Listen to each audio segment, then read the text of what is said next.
Hello, Internet, and welcome to Movies Are Boring, the web show in which two journalists talk about pop culture and the movies. My name is Matthew Galt. With me, as always, is my co-host, the man, the myth, the beard, Kevin Nodell. Say something, Kevin. Something. Hello, everyone. Um, I see that you're sitting outside in the lovely sunshine. I would love to do that, but unfortunately I live in Texas, and it's horrifying out there, as it always is from now till mid-October. Today we are going to be talking about Grave of the Fireflies. Kevin, I know you were super excited to talk about this. I am so excited. Just so excited to talk about this movie. I had such an enjoyable time watching this movie. It is the most wonderful and heartwarming of animated features. I'm super glad I had the opportunity to watch it. For those that are not familiar, Grave of the Fireflies is the 1988 animated classic from Japan. It is directed by Isao Takahata. It is set in World War II and tells the story of two brothers, or a brother and sister rather, struggling to survive in the final days of World War II. It is rough. Is one of those movies that is on everyone's list of watch this movie once and then never watch it again. I have now officially seen it twice. It was hard both times. Kevin, you watched it just last night. Is that correct? That is correct. And I was getting these really bizarre, drunken, sad text messages from you in the middle of your viewing experience. What exactly was going on there? If you'd like to elaborate. Well, I was just kind of... give me a second. I was just kind of taking it in. Right. I was kind of taking in, I think, one of the central themes of this movie, which is that life is not fair. It's not what you ask for, and you just have to deal with it. And I think really the moment when you start realizing it is when the main character's little sister asks him, "Why do fireflies die so soon?" Yes, about midway through the film, Seita and Setsuko, which are the brother and sister respectively, are living in Kobe. I believe it's 1945 or late 1944. It's 45 because that's 45. When end. Okay, they were. America is firebombing Japanese cities, literally dropping fire from the sky on them. Japan's cities are wooden. Their entire infrastructure is wooden. So you can imagine what that does. Seita and Setsuko lose everything. Seita's 14. He's taking care of his 4-year-old sister. They're in a cave, just trying to survive, and they're using fireflies to illuminate their cave. And then the sister gets up and buries them every morning in a mass grave. And that was the moment that kind of broke you, Kevin? Well, I mean, it's the moment when, I mean, I already knew basically how this movie ends. I hadn't seen it formally, but I knew what I was getting into when I watched it. But you know from the beginning, you know, the opening scene is the brother dying. You know, right. It's watching the firebombing of Tokyo and watching just war in general through the eyes of these children who just don't fully understand it. Even the main character, who's older than his little sister and certainly less naive, is still immensely naive and doesn't fully grasp what's going on around him. And it's seeing something so brutal through those eyes that really just makes this movie just immensely unpleasant. There's something about it being animated too, I think, that somehow makes it rougher. Actually, interestingly, and I was reading up about it a little bit, the author of the book that this was kind of based on had been offered a few film adaptations, and he wasn't really interested in any of them until Studio Ghibli approached him and suggested, hey, why maybe we do this animated, which he thought was weird until he saw the storyboards and saw their concept art. And one of the reasons was because with the budgets and with just, he thought it would be nearly impossible to create that devastation, to create that sort of war environment, to create Japan at that time and make it really feel like it was as it was when during the closing days of World War II. And when he saw the concepts, he thought maybe animated is the way to do it. And I think the animation really comes through in recreating that world.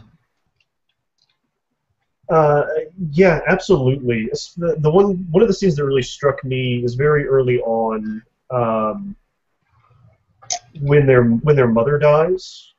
And when you see her corpse and the way it looks is somehow more upsetting and real than I think it could have been if I'd seen an actor with really good prosthetics and makeup. You know, I mean, she's covered in bandages and there are maggots crawling all over her, and the authorities throw her into a mass grave and set her on fire. And Seda watches, and this is the first 15-20 minutes of the movie, and it only gets worse from there.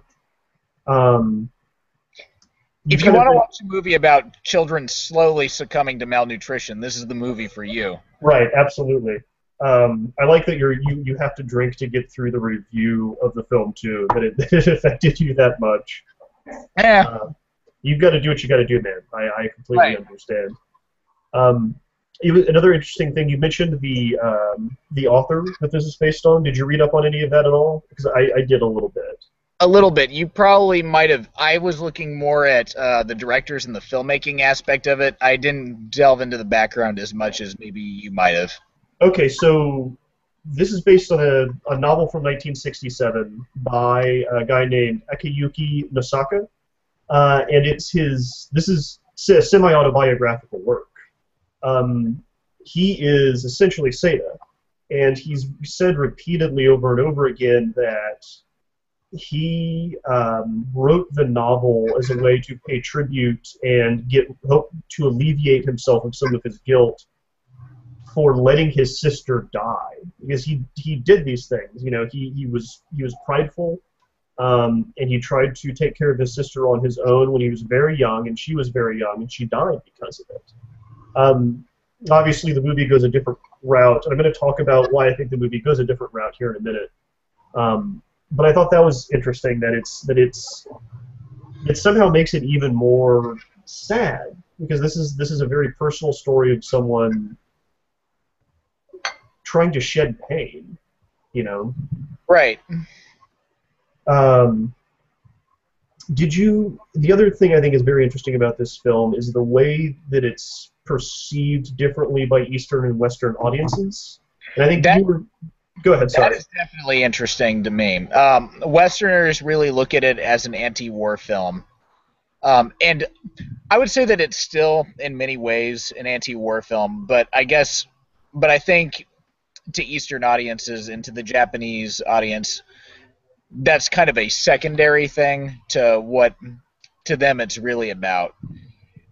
And to them what it's really about is, and this is what the director said, is it's about the failure of Seda to heed the advice of his family, to heed the advice of his aunt, and that his pride is ultimately responsible for all the bad things that befall him and his sister in this story. Right, and to give a little bit of background on that, early on in the movie, like we said, Seda and Setsuko's mother dies. Seda and Setsuko go to live with their aunt, and she is, by all accounts, mean and passive-aggressive and looks at them as a burden, and treats them poorly and kind of tells them to go out and help the war effort and get jobs. There's 14 and a 4-year-old who just lost their mother. Their father's in the Navy. They have no idea where he is. So Seda decides that he can take care of himself and he can take care of Setsuko, and so they leave and go live in a cave. And that's when stuff starts to get... The situation becomes very dire.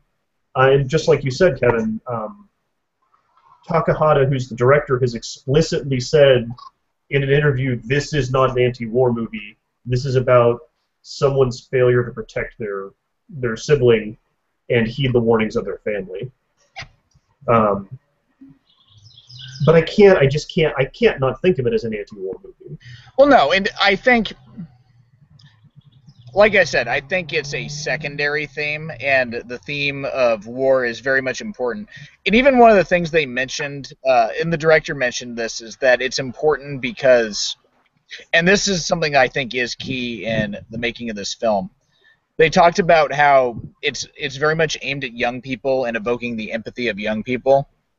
And though they wanted to get that theme across of being responsible versus irresponsible, though the main characters make a lot of mistakes and bring this fate upon themselves, it's not meant to be unsympathetic. You're not supposed to, like, cackle at it. You're supposed to be sad about it. But the other thing is that they talked about this notion that people who endured wartime are somehow fundamentally more noble than people who didn't. Or fundamentally in this area where they made better decisions because they went through this situation. And what this movie, I think, kind of illustrates is that whether it be wartime or peacetime, people are susceptible to pride, people are susceptible to their faults. And just because a wartime situation arises, or even because of, their faults can take over and become their downfall. I think that's very well said and interesting. And you were talking about how it's aimed at, the movie is marketed and aimed at the youth. And I think that's interesting too, because I ran into this kind of interesting. I was kind of looking, because it's generally a very well-loved movie, right? Everyone, even though they only see it once, and everyone says it's very sad, everyone loves it. You know, it got a lot of popularity in the early 2000s, I believe, when Roger Ebert came out and said that it was one of his favorite anti-war movies, and that's kind of the start of it taking off. But it came out in 1988 in Japan. It was aimed at the time and marketed towards teenagers. And if you look at what was going on in Japan at the time, it's interesting because crime was way up. And, you know, a lot of ways there's things that were going on that were not dissimilar to what was going on in the States. You had a generation of kids after, like, post-baby boomer generation, the kids of kids that had fought in the war, that were ostensibly responsible for a lot of crime, and there was a lot of gangs in a lot of the major urban areas. That's where you get the inspiration. That's why you see things like Akira, right? It's another popular anime that came out. That was the manga came out in 1982 and focuses on motorcycle gangs, youth motorcycle gangs. And I ran into this dissenting opinion on the internet about this film that I thought was very interesting. That said that it's a direct manipulation of the youth audience to try to make them feel bad and realize the sacrifices that their elders had gone through to get them to that point of prosperity in their lives. And I think that really you can kind of see that in the very last scene of the movie is the ghost of Seita and Setsuko. They're dead. And they're overlooking the city of Kobe as it is in 1988, a beautiful metropolis. And Seita breaks the fourth wall, holding his sister in his arms, and looks directly at the camera. And I thought that was interesting. Thoughts? No, this is definitely it's certainly an anti-war film, but it's more about responsibility and respecting one's elders. Whether you agree with it or not, that seems to be the central theme of this movie. I mean, that's really just kind of what this movie's about. It's about how Seita failed to protect his sister because he tried to take on more than he was capable of doing. He didn't listen to his family. And it is a very common kind of theme in a lot of folk stories. Like, this is kind of just sort of one of those boogeyman type stories, though there isn't necessarily a boogeyman, unless you want to call the bombers the boogeyman. It's just, I would hey, say that they kind of come out of nowhere. You never see the Americans are never represented beyond just the bombers. You know. No, but they're not. They come at night. Um, but it's the idea that they would have been safe had they just done what their elders had told them to do. what the societally responsible thing was to do. If they had kind of gone along with the culture and society at the time, they would have been okay. And but even so, there's the people who come across them are not unsympathetic. There's the farmer that does tell Seda that, hey, maybe you should go back to your aunt. Maybe you should swallow your pride. Maybe you should just do what's best for you and your sister. But at the same time, there's the sequence after he gets the shit beat out of him by that farmer. And then he takes him to the cop, and the cop's like, yeah, a crime definitely occurred. It was assault. You're a criminal. Why would you do this to a child, you monster? Right, Kevin's talking about a scene towards the end where Seda is attacked by a farmer who catches Seda stealing crops. The farmer beats the ever-living hell out of him, and then takes him to the police, and the police are like, this kid's got a black eye, and he's bleeding, and he's a minor, and you beat the hell out of him, that's a crime, and then they kind of call it a wash. They do not render aid to him or his sister, though. I thought that was interesting. Well, no, but, I mean, if you really look at the situation, there wasn't a lot of aid to go around, and that's why he was stealing in the first place, because food was scarce. It was not a time of plenty. Rampant bombings, rampant just warfare. Rationing was definitely a thing, very much. And that's why he was stealing food to just get whatever he could. And mind you, he wasn't stealing a lot of food. He was stealing just enough to live. He wasn't stockpiling a lot of this stuff. Though, the farmers definitely noticed it because they were short on food because of rationing as well. It's what happens when your country is being invaded and you don't have any resources anymore as a civilian population. Yeah. And just kind of put this into perspective for everybody, I wanted to mention some numbers.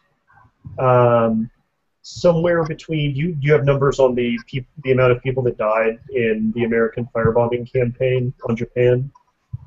I think it's anywhere from 200,000 to a little under a million. Is that right? It's a lot of people, and it makes you think a little bit differently even about the atom bombs. As significant as they were, far more people died in the firebombing of Tokyo alone than in Hiroshima and Nagasaki combined. It was really these fire bombings that really wreaked havoc on the Japanese nation. It's another tricky question. Do you think that some of the Western reaction to this movie is rooted in some sort of cultural guilt? Oh, absolutely. The way we look at the bombing of Japan near months of the war is almost entirely constructed through guilt. To the point where there's often revisionism, which this film actually kind of lacks. It doesn't shy away from Japan having been a militaristic nation and maybe having brought some of this on itself. And it is interesting to see some of Studio Ghibli's work, like, recently The Wind Rises, which isn't explicitly about all of this, but it kind of talks about how militarists hijacked the technology that aviation engineers were working on to use it for war. Something that made that film in particularly kind of a subject of discussion in Japan at the very least, about whether it was being anti-nationalist or whether it was being anti-patriotic in some way. It wasn't, but it definitely questioned some of these notions of nationalism and all of that. It's hard to tackle Japan when it comes to post-war. Um, you're dealing with a lot of war crimes committed by both sides, but Japan has definitely this issue in dealing with post-war guilt. There are some Japanese who very much go into this idea that maybe it was very bad what Japan did, the way that the Koreans and the Chinese and all of the people in Asia were treated by Japan during this. But there's also this very reactionary idea of, hey, Japan was doing this very good thing, trying to liberate Asians and try to build a stronger Asia. And those two ideas kind of collide on a very often basis. I don't know, maybe I'm meandering now. I think we've kind of said everything we need to say about Grave of the Fireflies. It's a sad film, and everyone should watch it. The West sees it as an anti-war film. The East does not quite see it that way. But it's an important movie, and one of the best movies about World War II that's out there, I think. It's a perspective that you do not normally see. That is it for this edition of Movies Are Boring. I'm going to leave the cameras rolling while Kevin and I discuss what we're going to do next. I have an idea, Kevin. We usually do something a little bit lighter after we've done something so heavy. What are your thoughts? I think we should definitely do something lighter after Grave of the Fireflies. I could use a break. All right, this is kind of a big undertaking, but I have an idea that I would like to do. Okay. And it's 4 movies instead of just 1. Holy shit. All right, well, we should probably talk about that. Okay, I want to do the entirety of the Rambo saga. This is interesting. As one giant thing. That is ambitious, but not a bad idea. I have a theory about the Rambo movies that I will talk to you. I'm going to tease now at the end of this video. There's an interesting theory that I've concocted about Rambo that I'm going to discuss the next time we do Movies Are Boring. I'm going to discuss with Kevin now after I click this button to shut off the cameras.